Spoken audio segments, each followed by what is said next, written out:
Praise road. હું Stanley Macwan, મારી YouTube channel Gujarati Bible સ્ટડીમાં તમારું સ્વાગત છે. મારી ચેનલને આજે અત્યારે આગળ તમે સબસ્ક્રાઈબ કરી લો અને ઈશ્વરના જ્ઞાનમાં તમે વધતા જાઓ. ઈશ્વરે જ્યારે આ પૃથ્વીની રચના કરી ત્યારે સળંગ 3 દિવસ થયા, 3 રાત પણ થઈ. પરંતુ જ્યારે સૂરજ બનાવવાનો આવે ત્યારે એ ચોથો દિવસ હતો અને ઈશ્વરે ચોથા દિવસે સૂરજ બનાવ્યા અને ચંદ્ર બનાવ્યો અને તારા બનાવ્યા. જો ચોથા દિવસે સૂરજ, ચંદ્ર અને તારા બનાવ્યા હોય તો 3 દિવસ કેવી રીતે થયા અને 3 રાત કેવી રીતે થઈ? વગર સૂરજે અજવાળું ક્યાંથી આવ્યું અને ક્યાંથી પ્રકાશ્યું અજવાળું? એ અજવાળું ખરેખર શું હતું? અને જો અજવાળું હતું જ તો પછી ચોથા દિવસે સૂરજ બનાવવાની શી જરૂર પડી? કેમ ઈશ્વરે ચોથા દિવસે સૂરજ બનાવ્યો? એની પાસે શું રહસ્ય છે તે જાણવા માટે આ વિડીયોને તમે આખો જુઓ.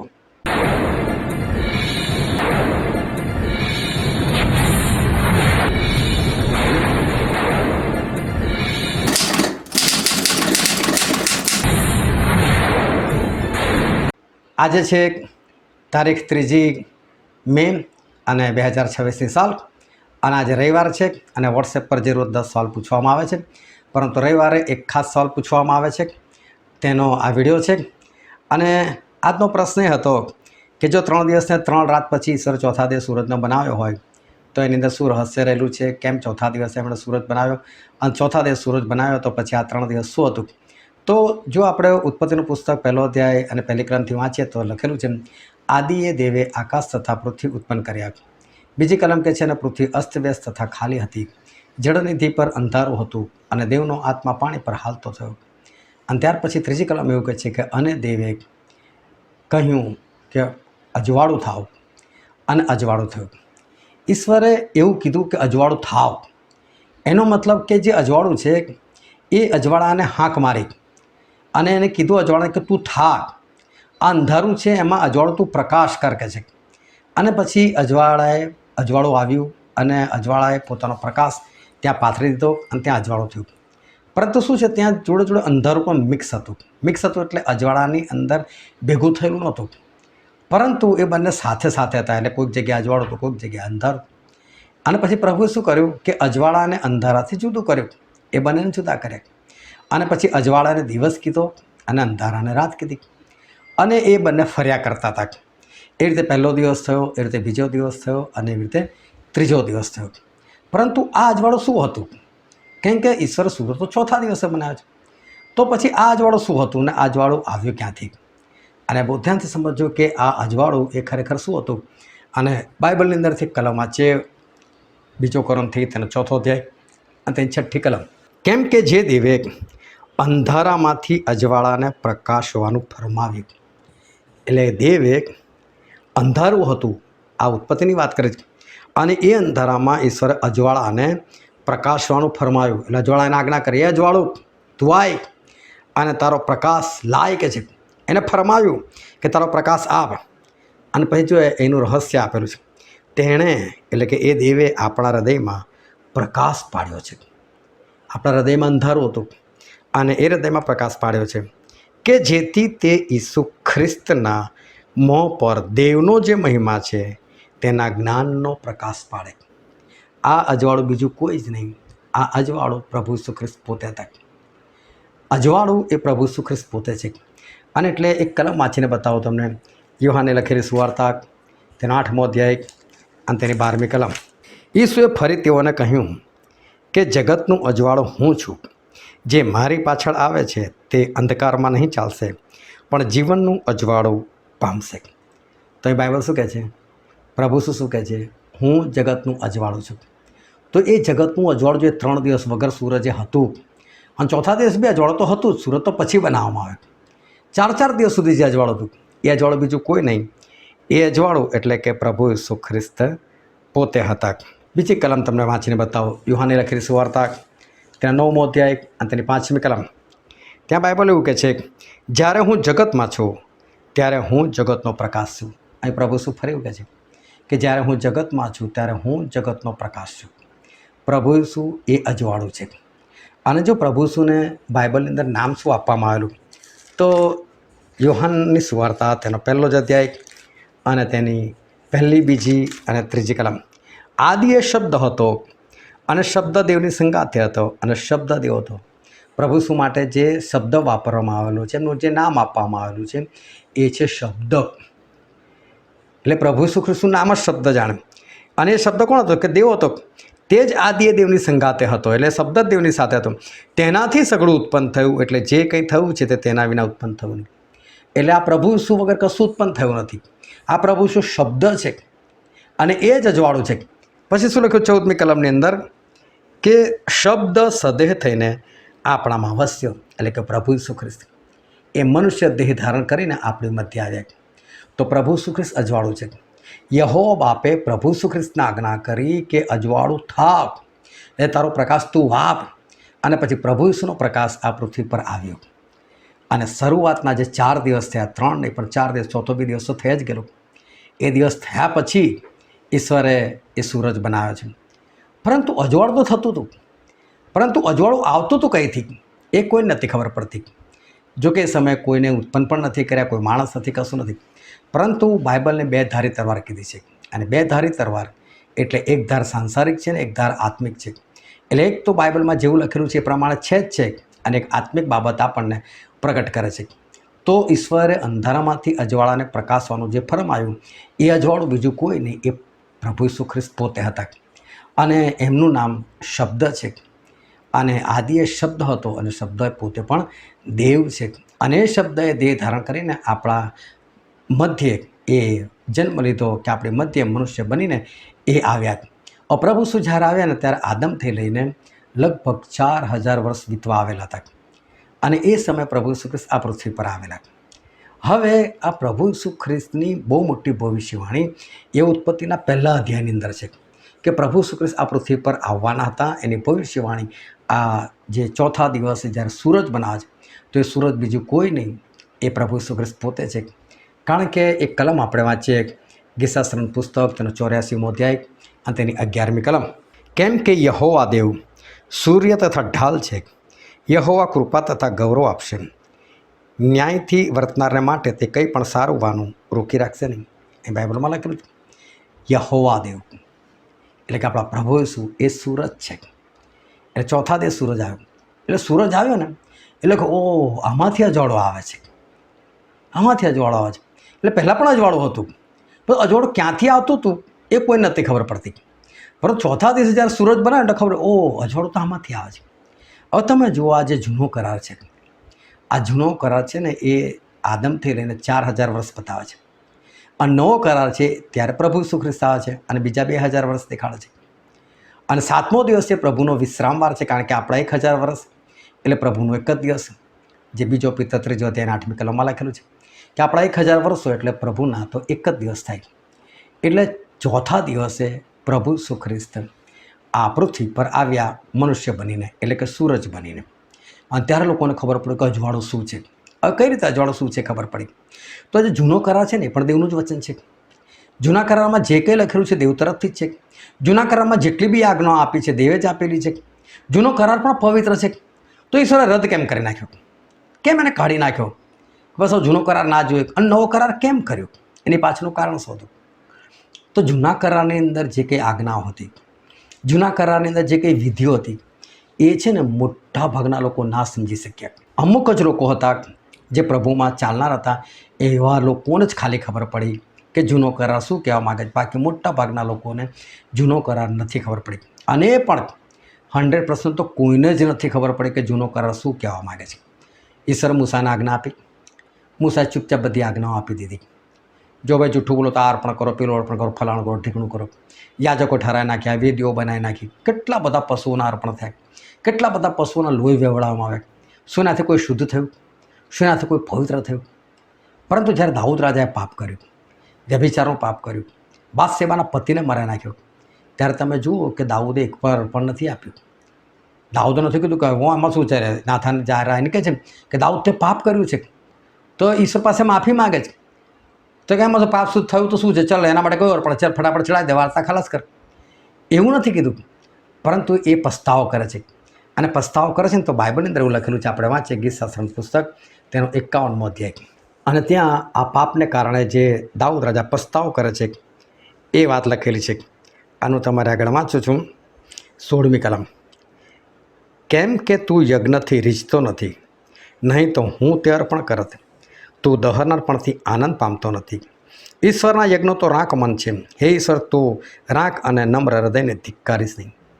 દાઉદને ખબર હતી અર્પણા આપવાથી કે ઈશ્વર ખુશ નથી થઈ જતા. અર્પણા આપીને બસ છૂટા થઈ જાઓ, બસ ગમે તે પાપ કર્યા કરો, અર્પણા આપણને તમે છૂટા. લોકો એવું કરતા, લોકો છૂટા થઈ જતા હતા. પણ દાઉદને ખબર છે ઈશ્વર આ રીતે ખુશ થતા નથી અર્પણમાં. આ જો મીખા પ્રબોધકના પુસ્તકમાં પણ લખ્યું છે, મીખા પ્રબોધકનું પુસ્તક 6ઠ્ઠો અધ્યાય અને તેની 6, 7 અને 8મી કલમ. હું શું લઈને યહોવાની હજુરમાં આવું ને મહાન દેવને નમસ્કાર કરું? શું હું દહનાર્પણો લઈને, 1 વર્ષના વાછરડાને લઈને તેની આગળ આવું? શું હજારો ઘેટાઓથી કે તેલી હજારો નદીઓથી યહોવા રાજી થશે? શું મારા અપરાધને લીધે હું મારા પ્રથમ જનિતનું બલિદાન આપું? મારા આત્માના પાપને લીધે મારા અંગના ફળનું અર્પણ કરું? હે મનુષ્ય, સારું શું છે તે તેણે તેને બતાવ્યું છે. ન્યાયથી વર્તવું, દયાભાવ રાખવો તથા તારા દેવની સાથે નમ્રતાથી ચાલવું. એ સિવાય યહોવા તારી પાસે બીજું શું માગે છે? કોઈ પણ નથી માગતા, કશું નથી માગતા. હવે જૂના કરારની અંદર આ બધા અર્પણો લખવામાં આવે અને લોકોને કેવું લાગ્યું કે ભાઈ ઈશ્વર છે ને આપણી પાસે અર્પણો માગે છે, પાપ કરો અને અર્પણ આપીને છૂટા થઈ જાઓ. સમજ લો, હું તમને આપણી દેશી ભાષામાં સમજાવું કે ગવર્મેન્ટ, સરકાર એવો કાયદો કાઢે કે જો તમે ચોરી કરશો તો તમને જેટલા રૂપિયાની ચોરી કરી હશે એનો 10 ગણો તમને દંડ થશે. તો આ સરકાર શું કમાવા માટે કરે છે કે ચલો બધા ચોરી કરશે અને પછી 10 ગણા આપણે લઈ લઈશું એની પાસે? ના, આની પાછળનો હેતુ શું રહ્યો? ભાઈ ચોરી ના કરશો, 10 ગણું આપવું પડશે. શું કામ ચોરી કરવાની? એટલે ગવર્મેન્ટે જોઈતું નથી. જો તમે ખૂન કરશો તો 14 વર્ષની જેલ. એ લોકોને જેલમાં ભરવા નથી ચાહતા કે જેલ ભરે જાય, લોકોને આપણે ખવડાય પીવડાય, કરો ખૂન અને આવી જાવ જેલમાં. એવું નથી. એ કહેવાય માગે છે 14 વર્ષની જેલ શું કામ ભોગવે છે? ખૂન ના કરશો. એટલે જૂના કરારના જે બધા અર્પણ હતા ને, પ્રભુ એવું કહેવા માગતા હતા કે મને અર્પણો નથી જોતા, પાપ ના કરોલા પાપ. એમ પ્રભુ કહેવા માગતા હતા, પાપ નથી કરવાનું. પણ આ વચનની અંદર જે પ્રકાશ, એ પ્રકાશ કોઈને ખબર ના પડી. કારણ કે પ્રભુ શું કીધું? એક કલમ વાંચીને બતાવો. યુહાનની લખેલી સુવાર્તા તેનો 6ઠ્ઠો અધ્યાય અને તેની 35મી કલમ. ઈસુએ તેઓને કહ્યું કે જીવનની રોટલી હું છું. જે મારી પાસે આવે છે તેને ભૂખ નહીં જ લાગશે, અને જે મારા પર વિશ્વાસ કરે છે તેને કદી તરસ નહીં જ લાગશે.